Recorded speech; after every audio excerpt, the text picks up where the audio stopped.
arah barat. Dan itu mendekati dalil dikarenakan di saat matahari di atas kita waktu makruh. Tidak boleh sholat pada saat itu. Berarti kalau sebelumnya masih waktu duha, maka berarti sholat Jumat itu di waktu duha. Dan itu pendapat Imam Ahmad. Pendapat Imam Ahmad bahwa waktu di awal sholat Jumat itu boleh setelah masuk waktunya sholat Idul Fitr. Maka ini pendapat Imam Ahmad berkesendirian. Yang rajih ucapan jumhur, waktu sholat Jum'ah setelah zawal.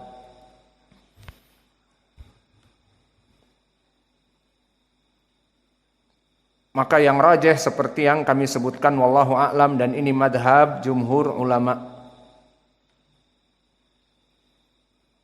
Maka kapan waktu sholatil Jumat?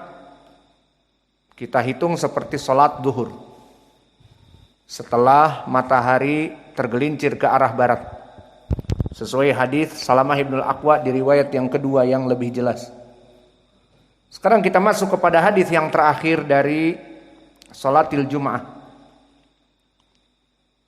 An Abi Hurairah radhiyallahu anhu qala kana Rasulullah sallallahu alaihi wa ala alihi wasallam yaqra fi salatil fajri yaumal jumu'ati alif lam mim tanzilul kitabi la raiba fih.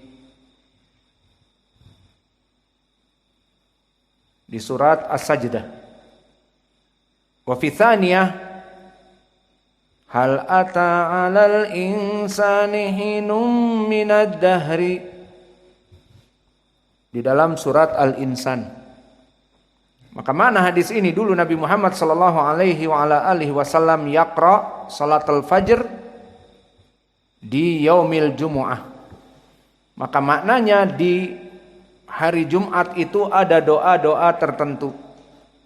Ada doa di saat salat fajr. Apa doa? Afwan. Apa qiraah yang khusus? Alif Lam Tanzil, As-Sajdah, dan Al-Insan.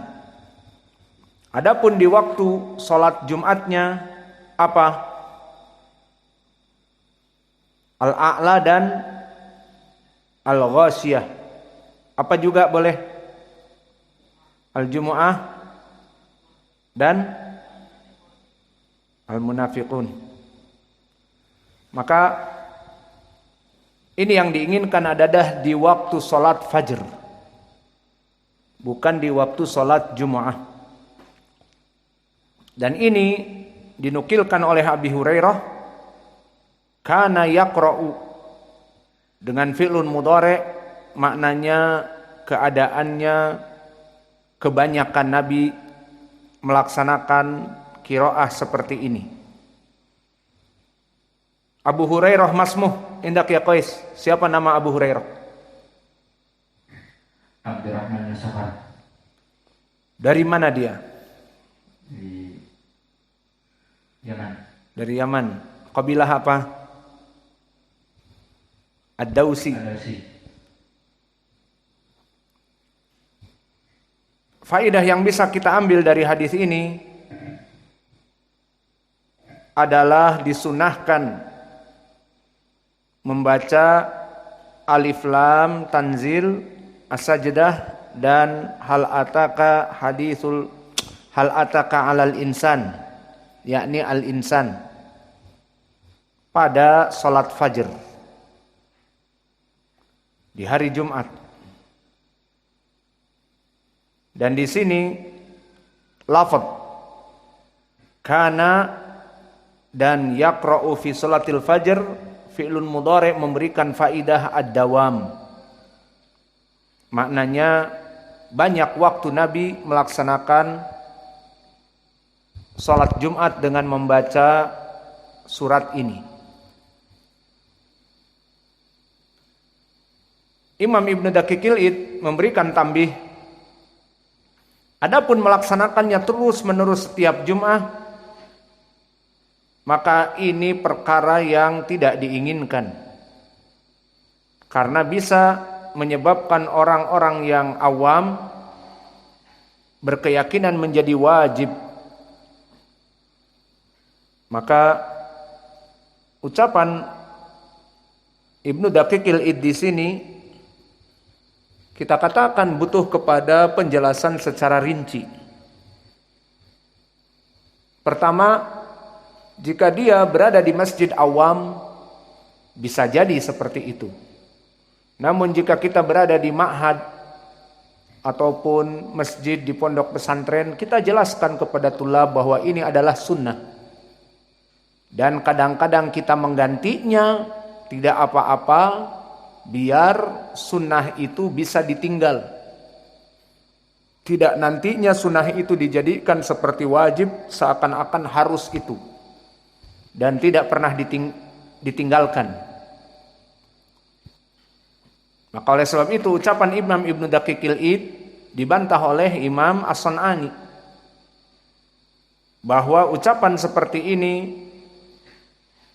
kita meninggalkan sunnah dikarenakan takut orang awam menghukuminya menjadi wajib, itu ucapan yang tidak baik karena mengajak kita untuk tidak melaksanakan sunnah ini dengan alasan orang awam akan menganggapnya wajib. Al-khulasah, kita yang hidup di ma'had dan kita mempunyai ilmu dan di sini kita sepakat ingin melaksanakan sunnah yang ada, maka kita tidak gulu dan kita tidak tafrid kepada sunnah. Pertama, hidupkan sunnah semampu kita. Maka jika memang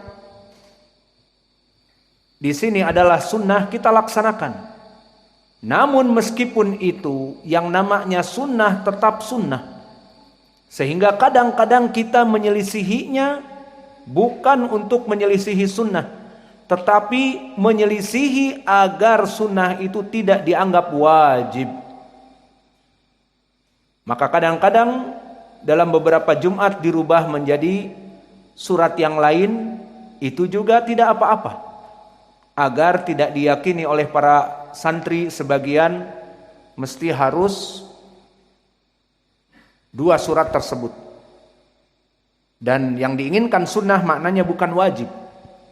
Maka kita sengaja mengganti 2 surat tersebut dengan surat yang lain yang lebih panjang ataupun lebih pendek, dengan tujuan tadi dia itu bukan wajib, ini pun boleh, dan menjelaskan kepada para santri yang masih kecil ataupun yang baru bahwa perkara itu bukan wajib.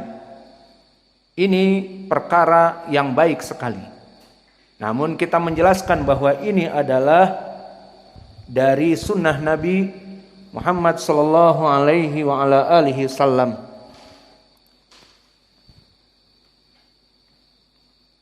Kemudian permasalahan surat sajdah.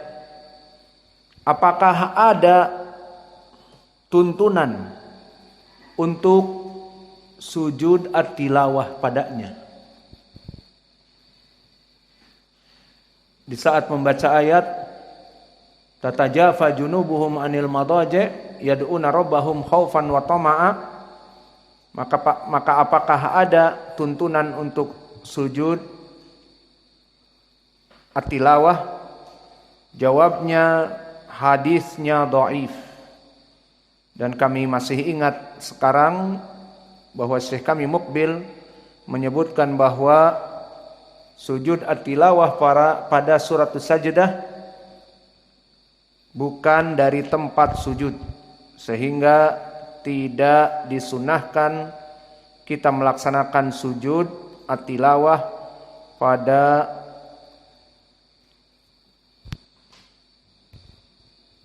surat As-Sajdah dan di saat kita sholat waktul fajr di hari Jumat.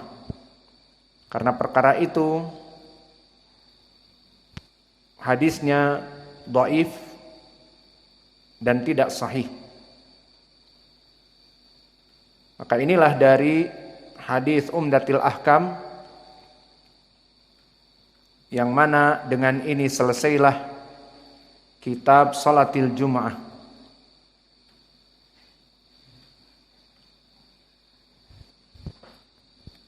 Masih ada waktu. Sudah selesai. Masuk Isya.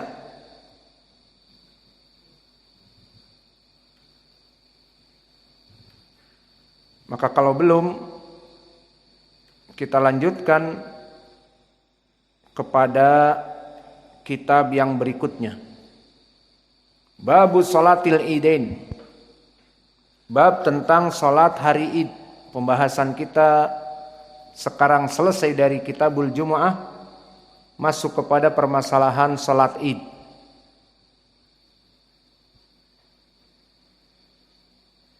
Yang diinginkan dengan salatul Idain, kenapa di sini musanna? Yang diinginkan dengan kedua Id ini adalah Idul Fitr dan Idul Adha. Maka dia mempunyai ibadah sendiri.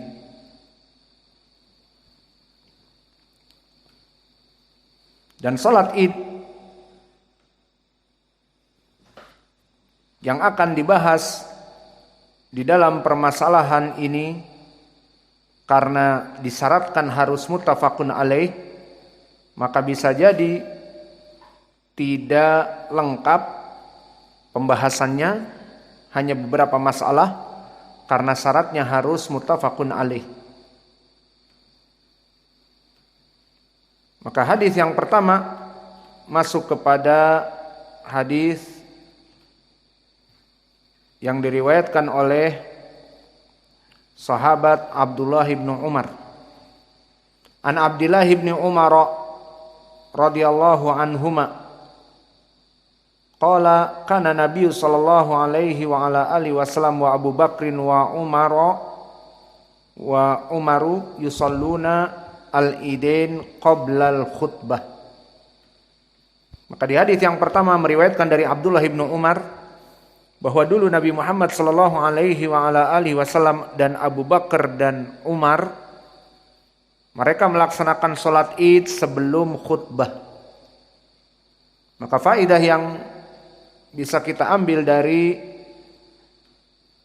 hukum yang berhubungan dengan salatul Id di sini adalah dari sunnah melaksanakan salat Id terlebih dahulu. Kemudian setelah itu melaksanakan khutbah. Maka kalau begitu,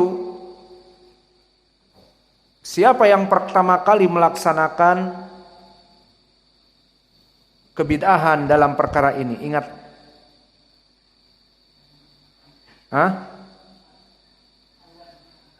Marwan Ibnul Hakam, yang kisahnya ada di Sahih Muslim berserta sahabat siapa? Abu Sa'id Al-Khudri. Di hadis man ra'a minkum munkaran falyughayyirhu biyadihi fa in lam tastati' fa bilisanihi fa in lam tastati' fa biqalbihi wa dzalika adhaful iman. Maka di dalam hadis ini menjadi pendalilan bahwa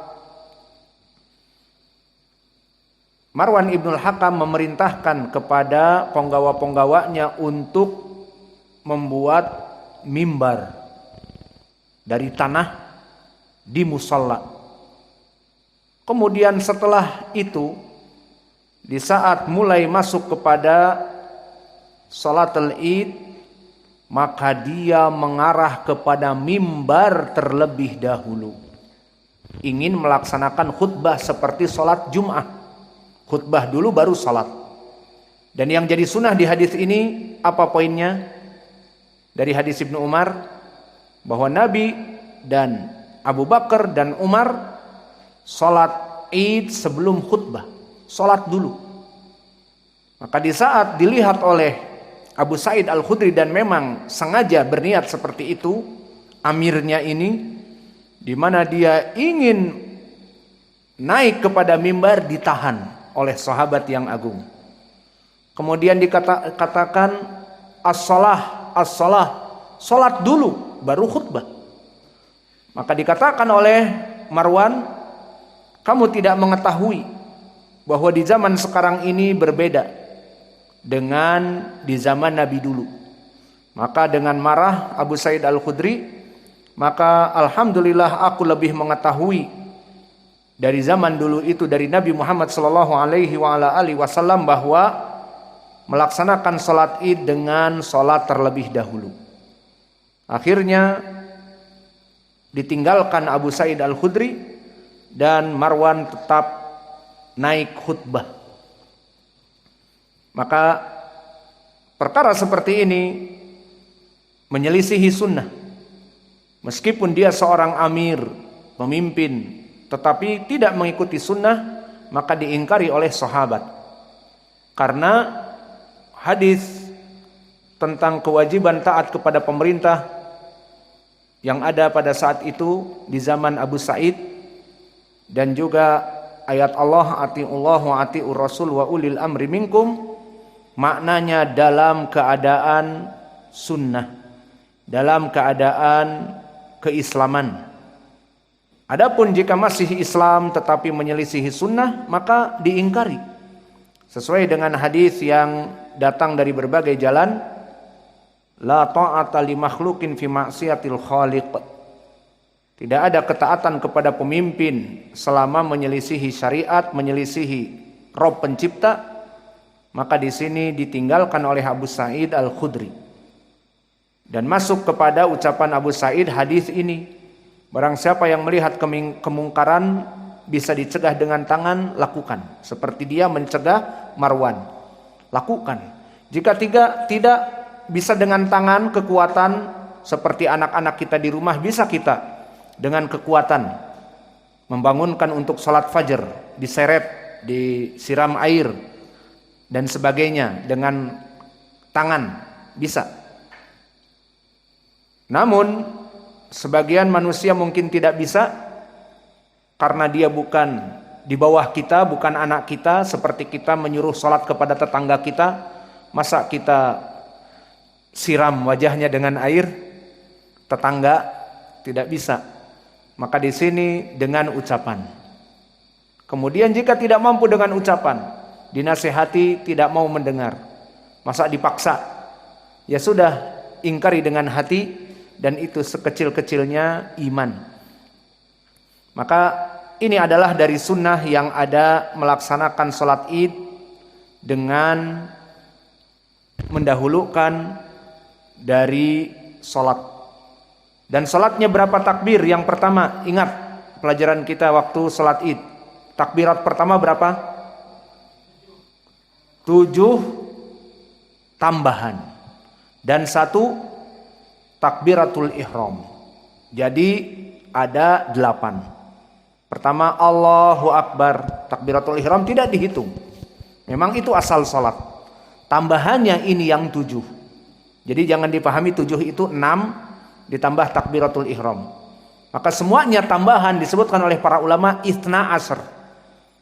Kenapa 12 7 ditambah 5? Lalu takbiratul intiqal dari sujud rakaat yang kedua Allahu Akbar itu tidak dihitung. Paham sekarang? Berarti tambahan 7 di rakaat pertama, tambahan 5 di rakaat yang kedua. Kemudian setelah itu disunahkan membaca apa? Pertama Al-A'la dan yang kedua Al-Ghasyiyah. Dan apa hukumnya salat Id? Hukumnya wajib sesuai hadis Ummu Atiyah muttafaqun alaih, bahwa kami diperintah oleh Nabi untuk mengeluarkan putri-putri kita, istri-istri kita, bahkan al-huyad yang haid.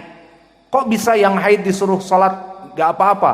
Kata Nabi, yashhadna al-id. Mereka dipisahkan, datang tetapi tidak salat untuk mempersaksikan bagaimana id kaum muslimin yang gegap gempita, itu maknanya. Maka di sini hukumnya wajib dan sunahnya mendahulukan salat. Pertanyaan besar, apakah mendengar khutbah Id hukumnya wajib seperti khutbah Jumat? Di sini tidak. Makanya didahulukan salat. Bagaimana jika keluar? Tidak apa-apa. Namun lebih baik dia duduk. Maka di sini banyak seperti di negara Arab, kami mempersaksikan di Yaman, Salat Id, terutama awam ya. Salat Id, Idul Adha terutama salat. Setelah itu waktu khutbah mereka berdiri. 1 pertama, 2, 3, 5, 10, 20. Tinggal setengah. Kemana? Buru-buru pengen nyembelih, lapar. Banyak seperti itu. Namun lebih